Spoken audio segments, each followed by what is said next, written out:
சீரியல்களின் full எபிசோடுகளை Sun டிவியில் ஒளிபரப்பான உடனே எக்ஸ்க்ளூசிவாக சன் நெக்ஸ்டில் மட்டும் ஃப்ரீயா பாருங்கள். எதுக்கு தனியா விட்டுட்டு வந்தீங்க? இல்ல பூஜை முடியற வரைக்கும் நானும் கூட இருக்கேன்னு சொன்னேன். ஆனா அங்க முடியறதுக்கு ரொம்ப லேட் ஆகும். அதனால நான் பூஜை முடிஞ்சோனே உங்களுக்கு ஃபோன் பண்றேன். அப்ப நீங்க வந்தா போதும்னு சொன்னா அதான் நான். என்ன ஆனந்த் நீங்க? ஐயோ தங்கச்சிமா சீக்கிரம் வந்துருமா, இவங்களை என்னால சமாளிக்க முடியல.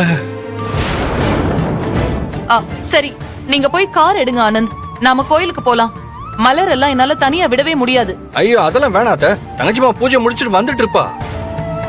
இப்பதான் பூஜை முடிஞ்சதும் அவளே உங்களுக்கு கால் பண்ணி கூப்பிடுன்னு சொன்னீங்க. அதுக்குள்ள அவளே வந்துருவாங்கறீங்க. இதுல எது உண்மை?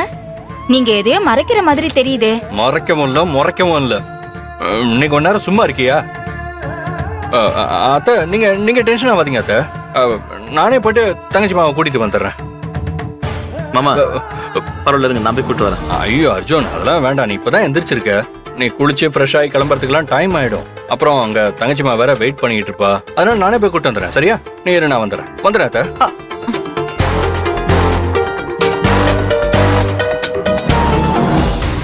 என்ன இன்னைக்கு இந்த ஆளோட நடவடிக்கை சரி நீ என்னமோ நடக்குது.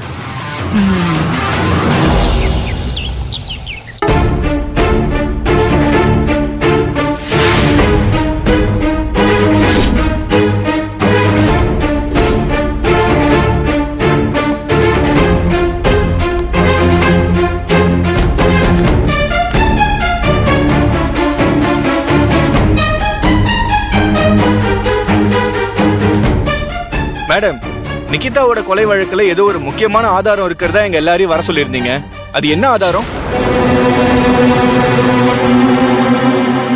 அந்த ஆதாரம் உங்க ஹஸ்பண்ட் சந்தோஷ் அந்த கொலை பண்ணலன்றதுக்கான ஆதாரமா, இல்ல செண்பகவலி மேடத்தோட பையன் அர்ஜுன் அந்த கொலையை பண்ணிருக்காருன்றதுக்கான ஆதாரமா? ரெண்டுமே தான் சார். எங்களோட எவிடன்ஸை பார்க்கும்போது உங்களுக்கான இந்த கேள்விக்கு பதில் கிடைக்கும். பார்வதி நீங்க பேசுங்க. நான் ஏற்கனவே சொன்ன மாதிரி நிகிதாவோட கொலைக்கும் என் புருஷனுக்கும் எந்த சம்பந்தமும் இல்ல. எதிரிகளோட சதிகளாலையும் சூழ்ச்சிகளாலையும் அவர் மேல கொலைப்பழி சுமத்தப்பட்டிருக்கு. என் புருஷன் மேல எந்த தப்பும் இல்ல. அவர் ஒரு நிரபராதின்னு இந்த ஆதாரத்தை பார்க்கும்போது உங்களுக்கே புரியும்.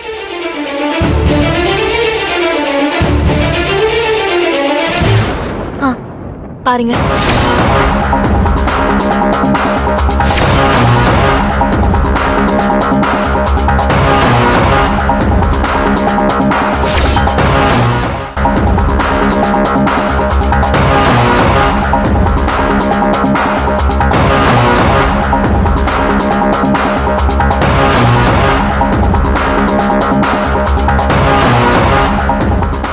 என்ன சார் இது? இந்த போட்டோ பார்த்தா உண்மையிலே ரெண்டு பேரும் லவ் பண்ணிருப்பாங்க போல. உங்களுக்கு என்ன தோணுது?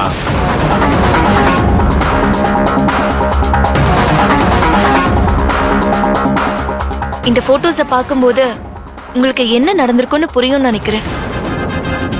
அந்த அர்ஜுன் நிகிதாவை காதலிக்கல, அவளோட கற்பத்துக்கு தான் காரணம் இல்லைன்னு போய் சொல்லி அந்த கேஸ்ல இருந்து தப்பிச்சிட்டான். ஆனா அவன் நிகிதாவை காதலிக்காம இருந்திருந்தா எப்படி இந்த போட்டோஸ்ல ஒண்ணா இருந்திருக்க முடியும்? அவன் சொன்னது எல்லாமே பொய். நிகிதாவை கல்யாணம் பண்ணிக்கிறேன்னு அந்த பொண்ணுக்கு ஆசை வார்த்தைகளை சொல்லி அவளை கல்யாணம் பண்ணிக்கிறேன்னு அந்த அர்ஜுன் நல்லா ஏமாத்திருக்கான். அவன் சொன்ன வார்த்தைய உண்மைன்னு நம்பி அந்த நிகிதாவும் அவன் கூட பழகிருக்கா. ஆனா சொன்ன மாதிரி அந்த அர்ஜுன் நிகிதாவை கல்யாணம் பண்ணிக்கல. அதுக்காக நியாயம் கேட்க போன நிகிதாவை எங்க தனக்கு அவ பிரச்சனையா வந்துருவாளோன்னு பயந்து அர்ஜுன் கொலை பண்ணிருக்கான்.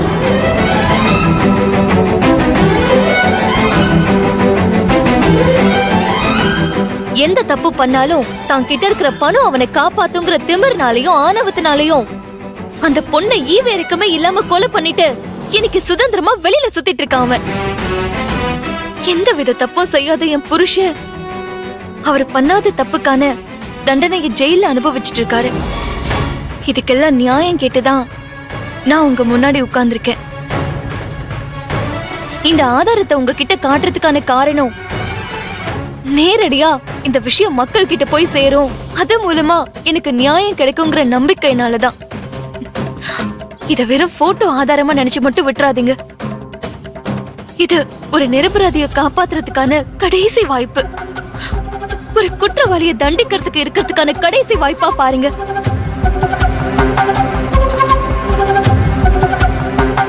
ஒரு நிமிஷம்.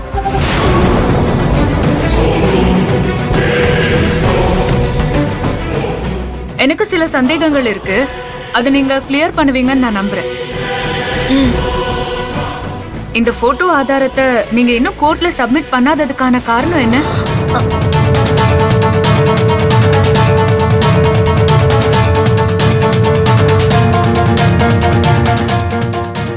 அது எங்களுக்கு இந்த ஆதாரம் இப்பதான் கிடைச்சது.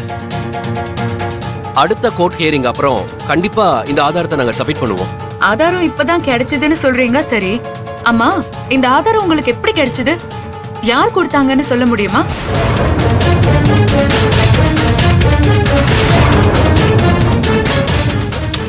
மேடம், அதெல்லாம் எப்படி சொல்ல முடியும்? உண்மையை நிரூபிக்க ஆதாரம் இருந்தா போதாதா?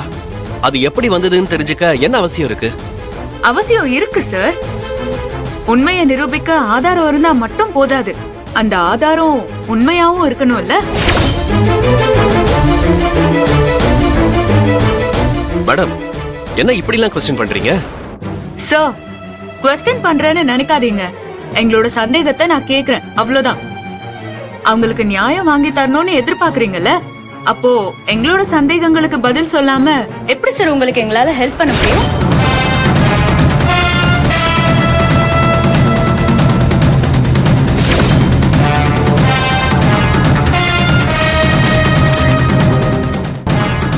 சொல்லுங்க சார், இந்த ஆதாரத்தை உங்ககிட்ட கொடுத்தது யாரு?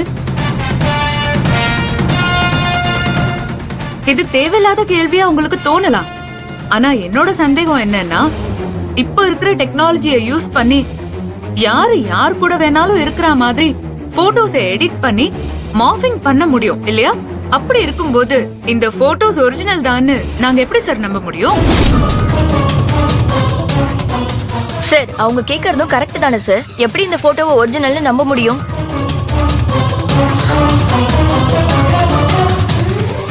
இந்த போட்டோவை உங்களுக்கு கொடுத்தவர் கூட வேண்டாம்.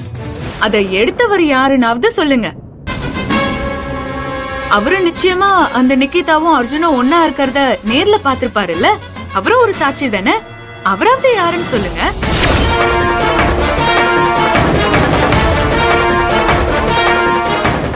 இந்த போட்டோவை பார்த்தா அவங்க ரெண்டு பேரும் செல்ஃபி எடுத்த போட்டோ மாதிரி எனக்கு தெரியல.